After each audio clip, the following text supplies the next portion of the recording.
Commander Zekthara of the Vyalan Empire watched through his tactical display as another human outpost fell to their overwhelming firepower.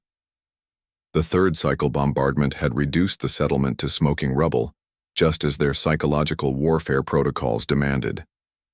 Fear was the Empire's greatest weapon. Once a species witnessed their cities burn and their people scatter, surrender typically followed within rotations.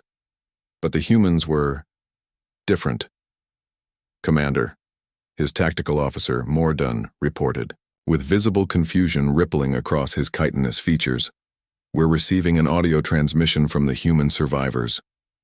Zekthara's 4 eyes narrowed. Pleas for mercy, perhaps? A formal surrender? Put it through the translators. What emerged from the speakers wasn't weeping or begging. It was something the Vyalan had never encountered in 3 centuries of conquest. Laughter. Deep, genuine human laughter, punctuated by voices shouting over explosions.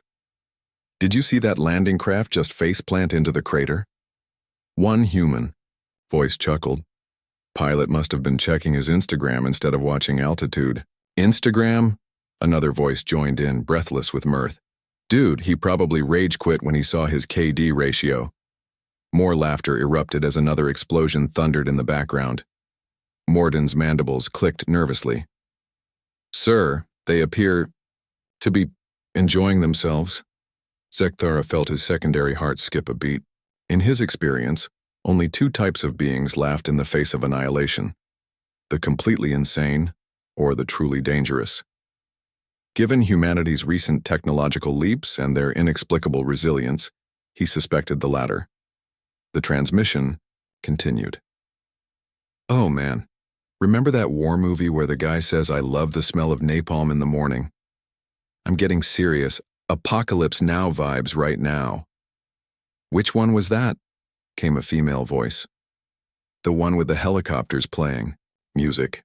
Ride of the Valkyries, yeah. Hey Rodriguez, you still got that speaker? Suddenly, classical earth music began blasting across the battlefield. Not a funeral dirge or battle hymn, but something hauntingly beautiful that somehow made the scene even more surreal. Human soldiers could be seen on thermal scans, not cowering in bunkers, but moving with purpose while that strange music played. What kind of species? Mordun whispered. Plays classical music during an artillery bombardment. Zekthara didn't answer.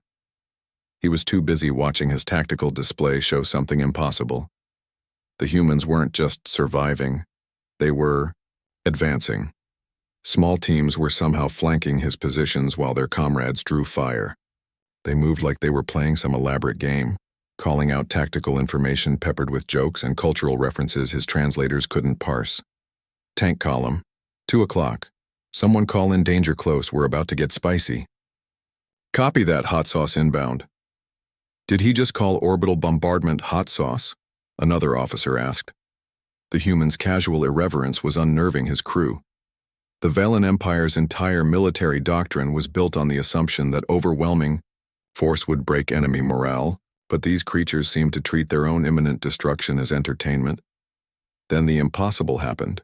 Human reinforcements arrived, not with grim determination or desperate fury, but singing. Actually singing some ancient Earth battle song while their dropships descended through hostile fire. We're coming home, tell the world we're coming home.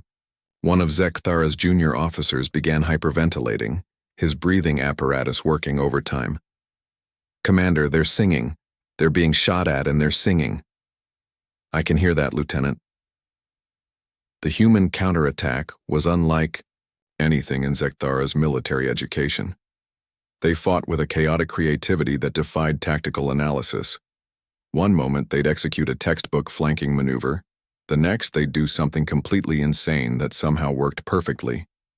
A human soldier had apparently strapped explosives to a civilian transport and was driving it straight at a Vyalan heavy weapons emplacement while shouting, "Leroy Jenkins!" Other humans cheered him on like it was the most natural thing in the galaxy. What's a Leroy Jenkins? Mordun asked desperately. I don't think we want to know, Zekthara replied. The worst part was how the humans talked about the Vyalan forces. Instead of the fear and respect the Empire expected, The humans treated them like particularly challenging video game opponents. Ooh, the bug boys brought their big guns. Time to show them why we're the apex predators, boys. Someone get the rocket launcher. I want to see if those walkers bounce. 5 credit says I can headshot their commander from here. They were gambling. In the middle of a life or death battle, the humans were making bets on their ability to kill his officers. Zekthara felt something he'd never experienced in decades of warfare, genuine fear. Not of death, but of the implications. If humans could laugh while being bombed, sing while being shot at, and crack jokes while facing annihilation, what else were they capable of? The answer came when his communication array lit up with thousands of new signals. Human fleets were emerging from FTL jumps throughout the sector, but instead of military chatter, the comm channels filled with more of that terrifying laughter, mixed with what sounded like carnival music and something called heavy metal. All call signs, this is Admiral Chen aboard the UES Normandy. I hear, some overgrown cockroaches are bothering our colonists. Time to show them why you don't mess with the monkey descendants. The response from dozens of human ships was immediate and unified. Ooh, ooh, ah, ah. Primitive primate calls. They were making primitive primate calls while deploying enough firepower to glass a moon. That was when Zekthara finally understood. The humans weren't just fearless. They were apex predators who had never learned that war was supposed to be a serious, solemn affair. To them, it was just another extreme sport. As human fighters began strafing his positions while their pilots whooped with joy over open channels, Zekthara made the most sensible decision of his military career. All units full retreat. Mark this system as a void at all costs in the navigation database. Sir? Morden looked confused. We have numerical superiority. Lieutenant, Zekthara interrupted, watching a human soldier somehow surf an explosion while firing 2 weapons simultaneously. Any species that finds warfare, this entertaining is not a species we want to fight. They're not afraid of us because they're not afraid of anything. And that, he said, as more human laughter echoed across the battlefield, is the most terrifying thing in the galaxy. The Violent Empire's retreat was swift and complete. In their military archives, a single note was added to humanity's file. Do not engage. They enjoy it too much.